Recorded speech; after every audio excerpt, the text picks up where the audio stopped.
రైతు సంక్షేమానికి ప్రభుత్వాలు ఏం చేస్తున్నాయి? కార్పొరేట్ కంపెనీలు ఏం చేస్తున్నాయి? ఇవన్నీ పక్కన పెడితే అసలు మనమేం చేస్తున్నాం? అందరూ చేయకపోవడం వల్లే రైతులు అనేక సమస్యలతో ఇబ్బంది పడుతున్నాడని మనం గతంలోనే చెప్పుకున్నాం. మరి రైతు సంక్షేమానికి ఏం చేస్తే బాగుంటనేది ఈ వీడియోలో డిస్కస్ చేద్దాం. Hi friends, welcome to Venky's thoughts. నేను మీ వెంకట్ మన్నేపూల. అన్నదాత గుండెకోత పార్ట్ 1 వీడియోకి మీరు ఇచ్చిన ఆదరణకు thank you very much. So ఈ వీడియోలో మనం ఏం చెప్పుకుంటున్నామంటే అసలు రైతు ఇబ్బందులు పడకుండా ఏం చేస్తే బాగుంటున్నా అనేది ఈ వీడియోలో మనం డిస్కస్ చేసుకుందాం. ప్రభుత్వాలు, కార్పొరేట్ కంపెనీలు, ప్రజలు, ఉద్యోగులు ఏం చేస్తే బాగుంటుంది, ఏం చేస్తే అన్నదాత సంతోషంగా ఉంటాడు, ఏం చేస్తే ఈ దేశం అన్నపూర్ణగా మారుతుంది, ఆ వివరాలన్నీ ఒకసారి చూద్దాం. అసలు కేంద్ర ప్రభుత్వం రైతులకు ఇచ్చే సహాయం ఎంత, వాళ్ళు చేస్తున్న సంక్షేమానికి తీసుకుంటున్న పథకాలు ఏమిటి అనేది ఒక్కసారి చూద్దాం. కేంద్ర ప్రభుత్వం రైతు సంక్షేమానికి చాలా కార్యక్రమాలు చేస్తుంది. అయితే ఆర్థికంగా ఎంత సహాయం చేస్తుందని ఒకసారి చూద్దాం. కేంద్ర ప్రభుత్వం పిఎం కిసాన్ అనే పథకం ద్వారా 6,000 రూపాయలు వారి అకౌంట్లోకి డైరెక్ట్ గా వేస్తుంది. ఒక్కసారిగా 6,000 రూపాయల వేది కానీ 2,000 రూపాయలు ఇలా 3 విడతల్లో కేంద్ర ప్రభుత్వం వేస్తుంది అనమాట. వీటితో పాటు ఇక ఎరువుల రాయితీని ఎక్కువగా ఇస్తుంది. 3,000 రూపాయల ధర పలికే యూరియా బస్తాను కేవలం 300 రూపాయలకే ఇస్తుంది అన్నమాట. ఇక పంట రుణాలపై వడ్డీ రాయితీ కూడా ఇస్తుంది. ఇది కేంద్ర ప్రభుత్వం అందించే పథకాలు. ఇక రాష్ట్ర ప్రభుత్వాల గురించి ఒక్కసారి ఆలోచిద్దాం. ఇక తెలంగాణ, ఏపీలలో పరిస్థితి ఎలా ఉందనేది ఒక్కసారి చూద్దాం. తెలంగాణలో ప్రభుత్వం రైతు భరోసా అనే పథకాన్ని ప్రారంభించింది. ఈ పథకంలో ఎకరాకు 12,000 రూపాయలు రైతులకు ఇస్తారన్నమాట. ఈ సాయం మొత్తం గతంలో 10,000 రూపాయలు ఉన్నది టిఆర్ఎస్ గవర్నమెంట్ లో. ఈ కాంగ్రెస్ గవర్నమెంట్ వచ్చిన తర్వాత ఈ అమౌంట్ ని 12,000 రూపాయలకు పెంచారు. ఇటీవలనే ప్రభుత్వం మొన్న రిలీజ్ చేసింది. అయితే ముందుగా కేవలం 1 ఎకరం లోపు ఉన్న రైతులకు మాత్రమే ఈ పెట్టుబడి సాయాన్ని అందజేస్తుంది అనమాట. ఇది 2 విడతలుగా అందజేస్తారు. ఇక రుణమాఫీ పథకం దశల వారీగా ప్రభుత్వం రుణమాఫీ అనేది రైతులకు ఇంప్లిమెంట్ చేస్తుంది. 2 లక్షల వరకు ఉన్న ఈ లోన్ ని ప్రభుత్వం అనేది మాఫీ చేస్తుంది అన్నమాట. అంటే క్యాన్సిల్ చేస్తుంది, వాళ్ళు ఇంకా కట్టాల్సిన అవసరం లేదు.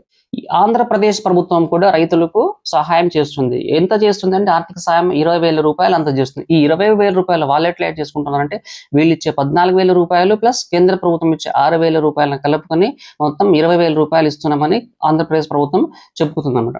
ఈ 20,000 రూపాయలలో 14,000 ఆంధ్రప్రదేశ్ గవర్నమెంట్ ఇస్తుంది. అంటే ప్రతి 3 వాయిదాల్లో 5,000గా ప్లస్ మొదటి విడత 5,000, ఆ తర్వాత 5,000, ఆ తర్వాత 4,000 డైరెక్ట్ గా రైతుల ఖాతాలో వేస్తుంది అన్నమాట. వీటితో పాటు ఇక వడ్డీ లేని రుణాలు 2 లక్షల రూపాయల వరకు వడ్డీ లేని రుణాలు ప్రభుత్వం రైతులకు అందజేస్తుంది. ఇక ఈ ప్రభుత్వాల విషయం పక్కన పెడితే అసలు కార్పొరేట్ కంపెనీలు ఏం చేస్తున్నాయి, కార్పొరేట్ కంపెనీలు ఎందుకు చేయాలి అనేది ఫస్ట్ ఇప్పుడు చెప్తాం. కార్పొరేట్ కంపెనీలు ఎందుకు చేయాలంటే కార్పొరేట్ సోషల్ రెస్పాన్సిబిలిటీ స్కీమ్ అనేది ఒకటి ఉంది. వాళ్లకు వచ్చే ఆదాయంలో 2% ఈ ప్రజల కోసం కేటాయించాలన్నమాట. సంక్షేమ నిధులు కేటాయించాలి కార్పొరేట్ కంపెనీలు. ఇలా కార్పొరేట్ కంపెనీలు దేశంలో వేల కోట్ల రూపాయలు ప్రజా సంక్షేమానికి ఖర్చు చేస్తున్నాయి. అయితే ఈ వేల కోట్ల రూపాయలు ప్రజా సంక్షేమానికి ఖర్చు చేస్తుంటే అందులో రైతులకు మాత్రం నామమాత్రంగా అందుతుంది. ఎందుకంటే ప్రతి సంవత్సరం రైతులు 10,000 మంది పైగానే చనిపోతున్నారు. మనం గతం వీడియోలో చెప్పుకున్నాం. కానీ ఈ సిఎస్ఆర్ ఫండింగ్ అనేది ఎంత ఉంది? 34,000 కోట్ల రూపాయలు ప్రతి సంవత్సరము సిఎస్ఆర్ ఫండింగ్ ఇస్తుంది. అంటే పాఠశాలలు కానీ, ప్రభుత్వ హాస్పిటళ్ళు కానీ, ఇతర రోడ్లు కానీ, గ్రామాల అభివృద్ధి కానీ, వీటన్నిటికీ ఈ కార్పొరేట్ కంపెనీలు వేల కోట్ల రూపాయలు వెచ్చిస్తున్నాయి. కానీ ఆ వెచ్చిస్తున్న మొత్తంలో ఎంత రైతులకు వస్తుందనేది ప్రశ్నార్థకంగా మారింది. ఎందువల్లంటే కేవలం నామ మాత్రమే. ఈ 5 సంవత్సరాల కాలంలో కార్పొరేట్ కంపెనీలు మన దేశంలో దాదాపు 1,44,000 కోట్ల 159 రూపాయలు వెచ్చించాయన్నమాట. ఇప్పుడు ఈ 5 సంవత్సరాల కాలంలో ఈ కార్పొరేట్ కంపెనీలు రైతు సంక్షేమానికి గత 10 సంవత్సరాల కాలంలో ఎంత ఖర్చు చేశాయి అంటే 53,046 కోట్ల రూపాయలు వ్యవసాయం కోసం ఖర్చు చేశాయి. అంటే రైతులకు, అభివృద్ధికి, రైతు సంక్షేమ పథకాలకు చేశాయి. ఏమేం చేశాయి అంటే ఒక్కసారి ఆలోచిద్దాం. కానీ దానికంటే ముందు ఏం ఆలోచిద్దాం అంటే ఈ 53,000 కోట్ల రూపాయలు ఎన్ని రోజులకు? 10 సంవత్సరాలకు. అంటే ఒక్కో రాష్ట్రానికి సంవత్సరానికి కేవలం 210 కోట్ల రూపాయలు కార్పొరేట్ కంపెనీలు ఖర్చు చేశాయన్నమాట. ఈ ప్రభుత్వాలు కార్పొరేట్ కంపెనీలు రైతులకు ఏం చేస్తున్నాయి అనే విషయం పక్కన పెడితే అసలు మనం ఏం చేస్తున్నది అనేది నేను ఇప్పుడు మాట్లాడుతున్నా. అసలు మనం ఏం చేయాలి, ఏం చేస్తే బాగుంటుంది, ఏం చేస్తే అన్నదాత సుఖంగా ఉంటాడు, సంతోషంగా ఉంటాడు అనేది ఒక్కసారి ఆలోచిద్దాం. మన దేశంలో దాదాపుగా 146 కోట్ల మంది ప్రజలు ఉన్నారు. ఈ 146 కోట్ల మందిలో దాదాపుగా 64 కోట్ల మంది ఉద్యోగులు, వ్యాపారులు, ఇతర పనులు చేసుకునే వాళ్ళు అనమాట. వీళ్ళందరూ కనీసం నెలకు కనీసం నెలకు కొంతలో కొంత 100 రూపాయలు రైతు సంక్షేమానికి కేటాయిస్తే అది ఎంత అవుతుంది? 6,400 కోట్ల రూపాయలు అవుతుంది. ఇది కేవలం నెలకు మాత్రమే. ఈ 6,400 రూపాయలు ప్రతి నెల మనం అలా సేవ్ చేసామనుకోండి, అది ఎంత అవుతుంది? 76,800 కోట్ల రూపాయలు అవుతుంది. అంటే సంవత్సరానికి 76,800 కోట్ల రూపాయలు అవుతుంది. ఈ 76,800 కోట్లు ప్లస్ కార్పొరేట్ కంపెనీలు ఇచ్చే 34,000 కోట్లలో కనీసం ఒక 14,000 కోట్ల రూపాయలు ఇస్తే ఆ అమౌంట్ మొత్తం ఎంత అవుతుంది? 90,000 కోట్ల రూపాయలు అవుతుంది. ఆ 90,000 కోట్ల రూపాయలు ప్రతి సంవత్సరం యాడ్ అవుతుంది. అంటే first year 90,000 crores, second year 90,000 crores.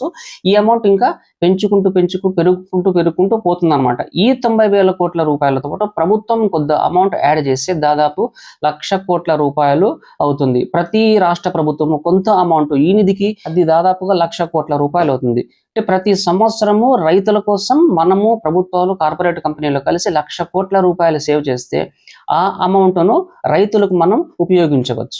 ఈ 1,00,000 కోట్ల రూపాయలను ఎలా వాడాలి అనేది ఒకసారి చూద్దాం.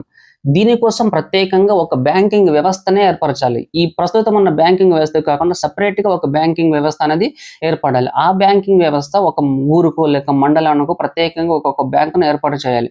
ఆ బ్యాంకులో సభ్యులుగా రైతులను చేర్చాలి. ఆ రైతులను చేర్చి ఆ రైతులకు వడ్డీ లేని రుణాలను ఇవ్వాలి. అంటే ఇంట్రెస్ట్ ఫ్రీ లోన్స్ ఇవ్వాలి. ఆ ఇంట్రెస్ట్ ఫ్రీ లోన్స్ ఇచ్చేటప్పుడు ప్రతిదీ పరిశీలించాలి. అసలు ఆ రైతు పొలం వేస్తున్నాడా లేదా అనేది పరిశీలించి ఒక 2-3 రైతులతో కన్ఫర్మ్ చేసుకున్న తర్వాత ఆ వడ్డీ లేని రుణాలు అతనికి ఎంత అవసరమో, ఎంత ఇస్తే సరిపోతుంది అనేది ఆలోచించాలి. ఆ తర్వాత పంట పండిన తర్వాత పండిన పంట విక్రయించిన తర్వాత ఎంత వస్తుంది, మనకి ఎంత తీసుకుంటే సరిపోతుంది అనేది లెక్కలు వేసి ఇవ్వాలి. ఒకవేళ పంట పండకపోతే, ప్రకృతి వైపరీత్యాల వల్ల పంట పండకపోతే అప్పుడు ఏం చేయాలి అని అడిగితే దానికి క్రాప్ లోన్ తీసుకోవాలి. పంటల బీమా తీసుకుంటే ఒకవేళ పంట రాకపోయినా సరే మనకు బీమా వస్తుంది కాబట్టి అక్కడ రైతుకు ఇబ్బంది ఉండదు, ఇటు బ్యాంకు కూడా సమస్య ఉండదు. ఆ విధంగా చేస్తే ప్రతి సంవత్సరం చేసి అంటే జినాయిన్ రైతులకు, ఎవరైతే పంటలు పండిస్తారో, ఎవరైతే నిజంగా పంటలు పండించి ప్రపంచానికి అందజేస్తారో అటువంటి రైతులకు వడ్డీ లేని రుణాలను వాళ్ళకి ఎంత అవసరమైతే అంత, ఎన్ని ఎకరాల్లో పంట వేస్తున్నారో అన్ని ఎకరాల్లో వేసిన తర్వాత పంట వచ్చిన తర్వాత అమౌంట్ తీసుకుంటే ఈ ప్రపంచం బాగుంటుంది. ఇలా మనం ఒక 5 సంవత్సరాలు చేసామనుకోండి, ఖచ్చితంగా రైతు సంక్షేమం ఖచ్చితంగా ఏర్పడుతుంది, ఉంటుంది, రైతు బాగుపడతాడు. అలా పంటలు కూడా పెరుగుతాయి, అలా ధాన్యం కూడా పెరుగుతుంది. ఈ బ్యాంకింగ్ వ్యవస్థ అనేది నిష్పక్షపాతంగా ఉండాలి. ఎవరి వైపు వహించకుండా, అవినీతికి పాల్పడకుండా నిష్పక్షపాతంగా నిజమైన రైతులకు అందించాలి. అప్పుడే ఈ సిస్టమ్ అనేది ప్రయోజనకరంగా ఉంటుందన్నమాట. ఈ వీడియోను చూసిన మీరంతా దయచేసి షేర్ చేయండి మీ ఫ్రెండ్స్కు, బంధువులకు, ముఖ్యంగా మీ లోకల్గా ఉన్న నాయకులకు, వీలైతే ఎంపీ, ఎమ్మెల్యేలకు షేర్ చేయండి. అలా షేర్ చేసినప్పుడు రైతు సమస్యలు దాదాపుగా అందరికీ తెలిసే అవకాశం ఉంటుంది. నిజమే కదా అని ఆలోచించే వాళ్ళు ఉంటారు, తప్పు అని చెప్పే వాళ్ళు ఉంటారు. సరే, ఏదైనా సరే దీన్ని మీరు షేర్ చేయడం వల్ల ఇది చాలా మందికి చేరుతుంది. అలా చాలా మందికి చేరినప్పుడు రైతుల గురించి కనీసం ఆలోచించడం అన్నా మొదలు పెడతారు. కొందరు నాయకులకు చేరితే, కొందరు ప్రజాప్రతినిధులను చేరితే అరే నిజమే కదా, కరెక్ట్ గానే ఉంది కదా అని ఆలోచిస్తారు. కార్పొరేట్ కంపెనీలకు చేరితే అరే ఒక ఆలోచన వస్తుంది. అందువల్ల ఈ వీడియోను సాధ్యమైనంత వరకు లైక్ చేసి షేర్ చేయండి. అలా లైక్ చేయడం వల్ల నలుగురికి వెళ్తుంది, షేర్ చేయడం వల్ల 40 మంది చూసేందుకు అవకాశం ఉంటుంది. ఇది ఫ్రెండ్స్ ఇవాల్టి topic. Thank you for watching. Please like, share and subscribe.